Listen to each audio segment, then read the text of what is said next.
Hey everybody, my name is Ryan Kappel. I'm co-founder of NFT 42. I guess what I'd like to do first is give you guys a quick overview of the mission of NFT 42, and then I can dive into our individual projects that we've got going on. So NFT 42 is basically focused on pushing the entire NFT ecosystem forward. It was sort of founded on this concept that when people purchased a digital collectible, otherwise known as an NFT, they are basically assuming that this collectible is on the blockchain. And that has sort of been the default assumption for a lot of people who are first comers into the digital collectible space. People who are farther into the rabbit hole with myself know that that is usually not the case. Most NFTs metadata is hosted in a variety of ways, either on IPFS or a third-party platform, which has been the best solution up until this point. But we really felt like in order to continue to push the NFT ecosystem forward, the blockchain-based digital collectibles really need to be hosted entirely on the blockchain. And so this is, if you aren't familiar with NFTs, this slide here sort of gives you a brief, it's a little bit enlarged. I'm on a new computer, you got to bear with me.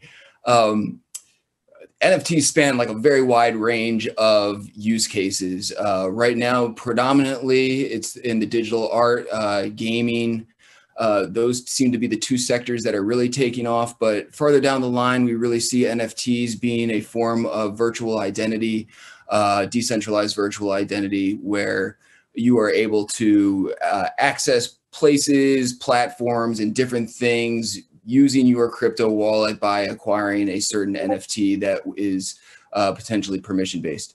So that's the broad concept between NFT 42. We saw this expanding ecosystem and said there's got to be a way to put all of these NFTs on the blockchain entirely so that, God forbid, IPFS goes away or the third-party platform goes away. That does not mean your piece of digital art or your crypto kitty or whatever it is disappears as well. So the flagship project for NFT 42, we're going to try and transition here. So here's NFT 42. I'm going to go one more farther. This gives you an example of what an Avistar looks like, which is our flagship product. Avistars are in the same spirit of CryptoKitties to some extent, also in the same vein as CryptoPunks in the sense that they're entirely on the blockchain. These are randomly generated pieces of art. You can see they sort of look like comic book characters. And they have a lot of like the cool things that a lot of these projects have in terms of legendary traits, epic traits, different things that in theory make certain ones more scarce or more valuable. But what we encourage people to do is go to avistars.io, and basically you can just scroll through Avistars till your heart's content, and they will continuously randomly generate in your browser. If you find one that you like, you can then mint it, which basically means pay for it, and then it will be ported directly into your crypto wallet that supports digital collectibles. In this case, probably Trust Wallet or MetaMask is the most commonly used ones. And so it's a cool concept. We want people to start using these as a form of digital decentralized identity, and a lot of people have started doing that. You can see a lot of people using them across multiple platforms, Twitter, Discord, any type of social media accounts. And so this was sort of like the quick trial in seeing whether or not this was like a concept that people liked in terms of this decentralized identity. But the kicker behind all these Avistars is it was also a proof of concept that we can put a sophisticated NFT entirely on the Ethereum blockchain. So again, our company disappears, IPFS disappears, everything disappears. As long as the Ethereum blockchain is in existence, you will have this Avistar, complete Avistar in its entirety in your crypto wallet, no matter what's going on. Which differentiates them from I would say 99% of the other NFT projects out there, which are dependent on third-party platforms. So, it's not only a proof of concept, but it is a fun, I guess you could call it a game, this generative scrolling mechanism where you can continue to randomly generate avatars, and it is actually like quite addicting and fun, to be honest with you, from a user's and NFT collector's perspective. So people really like this. The whole concept of on-chain NFTs really took off out from underneath of us. The long-term goal for Avastars, which has actually become a short-term goal, was to create entirely 3D Avastars that can be used as avatars across multiple virtual worlds. So again, sticking with the same concept of decentralized forms of identity, we wanted people to be able to take your same character, whatever you'd like to call it, avatar, and use it everywhere, in Decentraland, in CryptoVoxels, in Mozilla Hubs, in VR chat, in any of these platforms. So that is also in the pipeline, sticking with the same concept of decentralized identity, but also saw this groundswell of support for this on-chain NFT movement, which, if my slides are lined up correctly, thank you, spawned Infinity.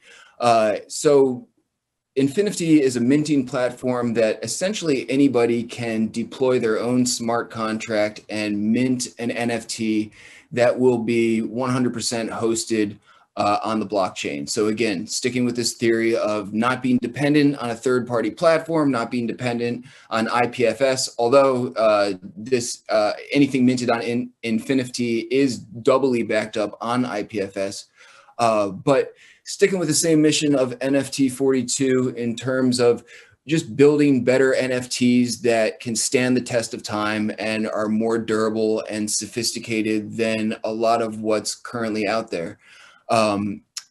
Infinity was one of the first platforms, I believe, to have the ability to create 3D NFTs, which in the digital art world is a big up and coming thing that people want to get on board with.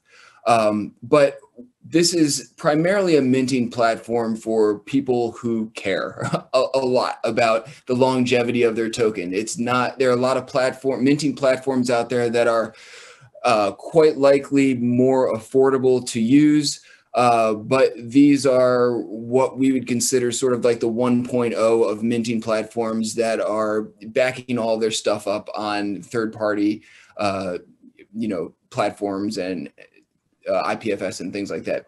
Not knocking that again, but this is what we're trying to do to progress, push the space forward, and keeping with the same on-chain mantra and everything. So that's how Infinity sprung up, sort of out of that same support for the on-chain movement that begun with Avastars. And this all falls under the NFT 42 umbrella. So I would say the three main components of that are Avastars, Infinity, and then we move on to TokenSmart, which has been the community arm of it all that has really taken off on us in the past 3 or 4 months or so.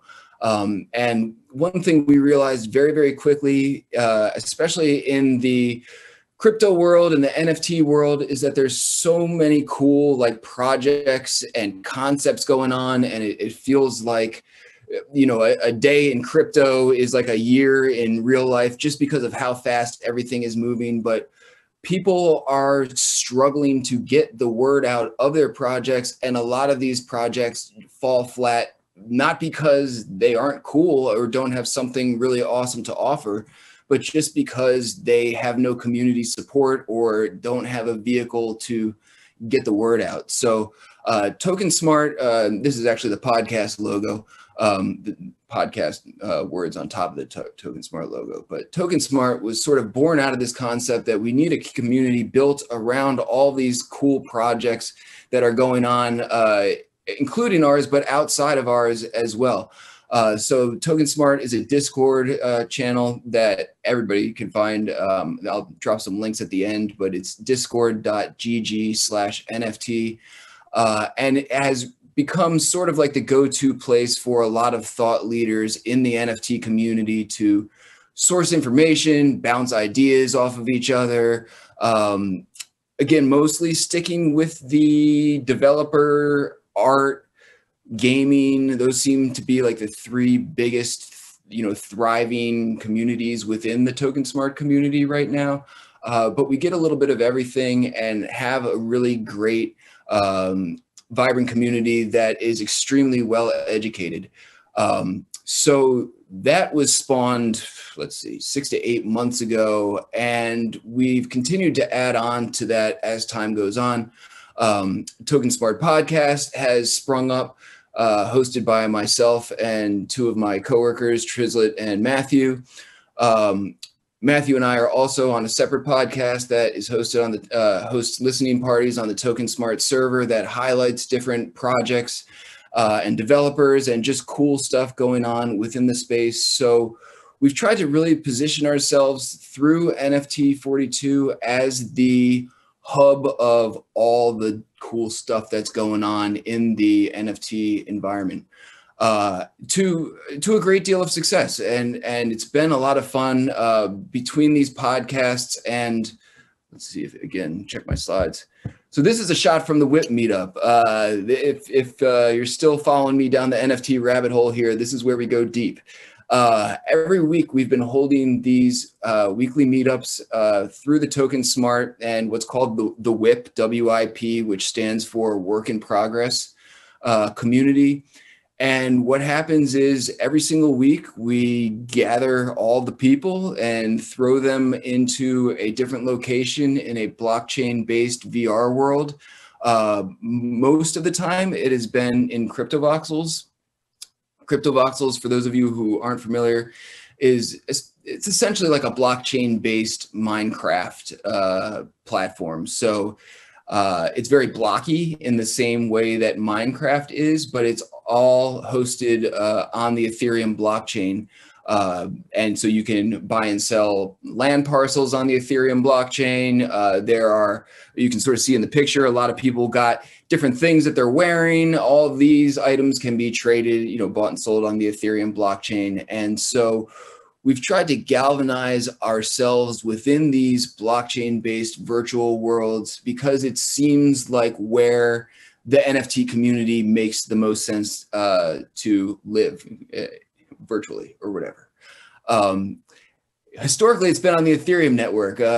For those of you who know and have been following Ethereum very closely, you know that the gas prices have been fluctuating tragically over the past couple months or so. So NFT 42 has moved more towards a blockchain agnostic approach. And as have the WIP meetups and the presenters and the speakers that we have on every week. So you can see from this slide here, we had 5 speakers this specific week. And they literally, just like is going on here at the WoW Hackathon, I know there's a VR component where people are walking up and viewing things in VR. Very, very similar concept, except a blockchain-based VR world. And so people, walk their avatar right up on stage. They give their presentation. The audience reacts. We do some light Q&A. And it has been a tremendous vehicle for different platforms to showcase what they are working on to a very well-educated crypto audience.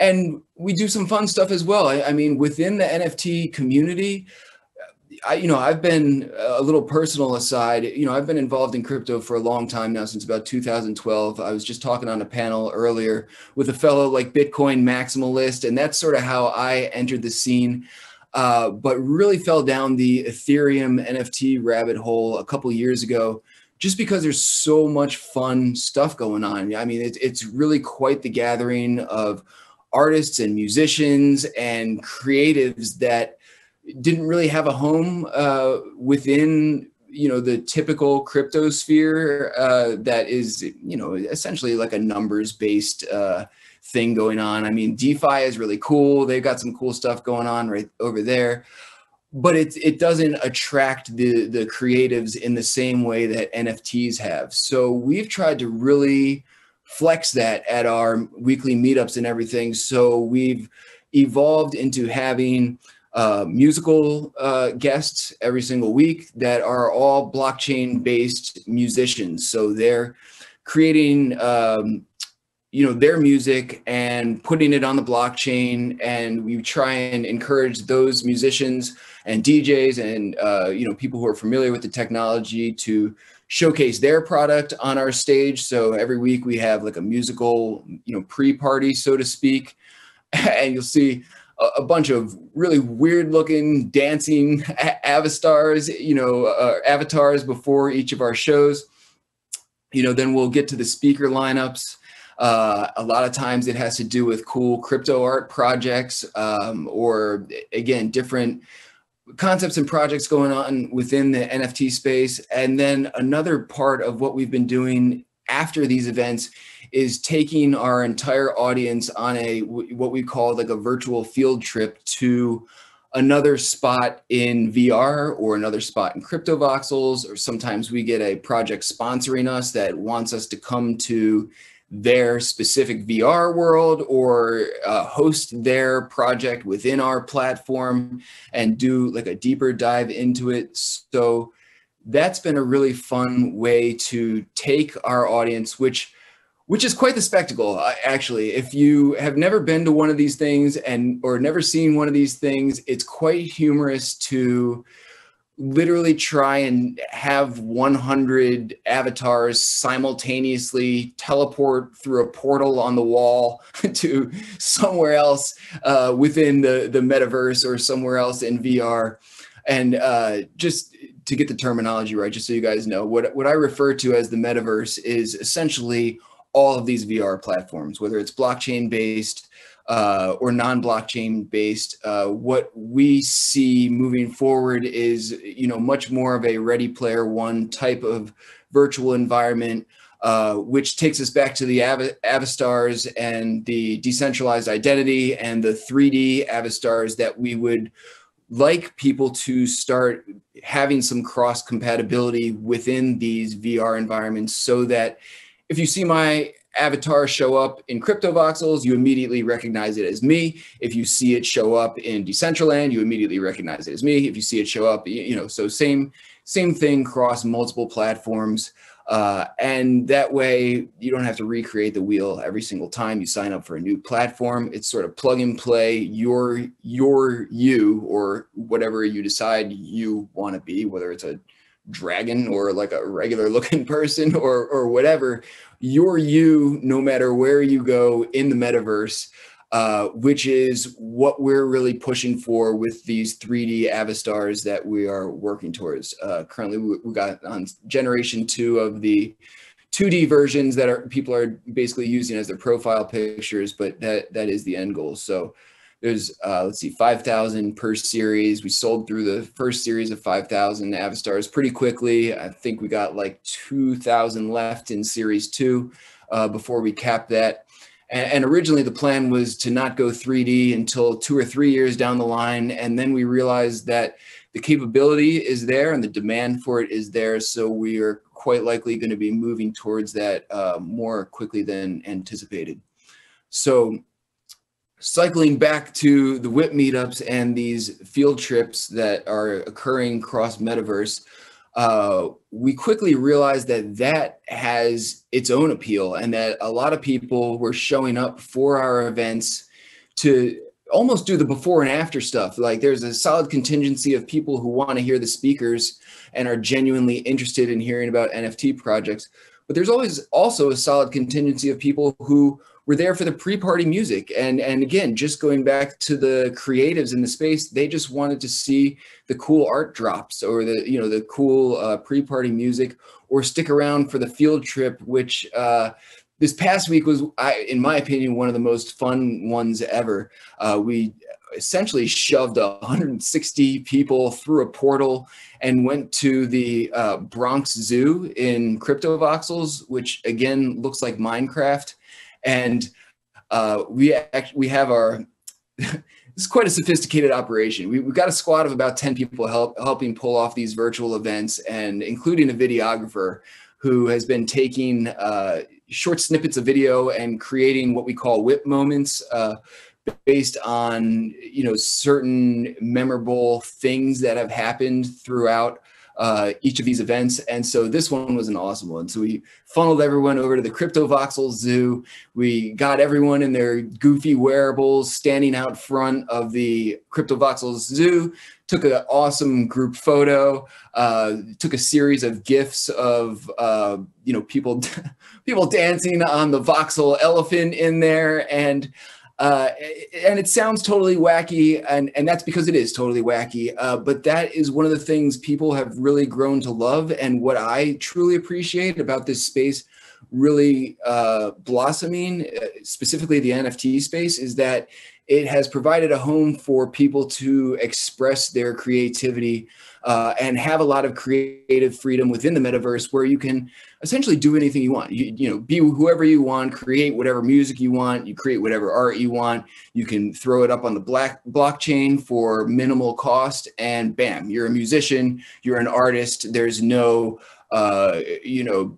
record label overlord, deciding what you need to do next or anything. Same thing with art. You don't need to find yourself a gallery or a curator or anything like that. You just need to have the desire to do it and throw it up on the blockchain and come hang out and talk about it. And so people love this. So that inspired our upcoming project, which I don't believe I have a picture of on this slide, and I'm slacking on that, so I apologize. But up and coming is what we're calling the Metalympics, which again, as being a creative myself, I'm super excited for. We have a massive Olympic campus that is currently under construction, and including a Jumbotron, a giant screen similar to the one you see on stage here in this picture with the banner on it. And what we're going to do is have a series of probably about 10 weeks worth of qualifying events throughout the metaverse. So a couple of them, we have Avastars, we sponsor, we're going to sponsor our own Olympic event, of course. So we have an Avastars Olympic Stadium with an insane obstacle course in there that these avatars right here that you see, they have the ability to hop and fly within the world. So we have created an obstacle course that we will have people compete in for that sponsored event. We've got about 6 or 7 other sponsors lined up that will be also hosting competitions, some of them within Crypto Voxels, and then some of them outside of Crypto Voxels. So for example, Arena Golf is a platform that wanted to sponsor an event. They already have their own game that is actually a dart throwing game, despite being from Arena Golf. That actually one of our artists that we have collaborated with multiple times is now collaborating with them to create this cool custom NFT dartboard that will be sold on the market after the event. So anyway, they have their own platform, they have their own game, but they wanted to participate in the Metalympics, and that is what's cool about this. This concept of the Metalympics is that we can stream that event into our Olympic build, so that when people are competing somewhere else in the metaverse in one of these competitions, everyone else can be chilling in our Olympic campus and watching the competition on the Jumbotron. So we've got another sponsor called Battle Racers. They have a game in Decentraland, which is also not located within our Olympic campus. But the same type of thing will occur, where we will essentially send people when they are ready to compete to Decentraland, where they will be able to compete there, but also our audience will be able to watch them on the Jumbotron. So again, sticking with this same theme of decentralization, cross metaverse, field trips and games and platforms and everything, and trying to position ourselves as the sort of central hub for all of these events and projects to pitch their concepts and everything on the virtual stage. So we've essentially taken the after party field trips and turned them into their own Metalympic event, and it's gonna be wild. One of our sponsors, who's a big advocate in the NFT community, goes by the name of Whale Shark, is sponsoring an event, and we're going to get nice and wacky with it because it's its own. The Metal Olympics is our own thing. We're trying to pull it off in the spirit of the conventional Olympics. So, you know, as far as like an ongoing series of competitions that have some cumulative effect. So if you continue to win, your points will accrue and you'll get NFT trophies and wearables and that kind of thing at the very end of the Olympics. So that is the general concept behind the Metal Olympics. Oh, so I was saying, so we're going to get nice and wacky with it because it doesn't have to stick to the conventional Olympic format.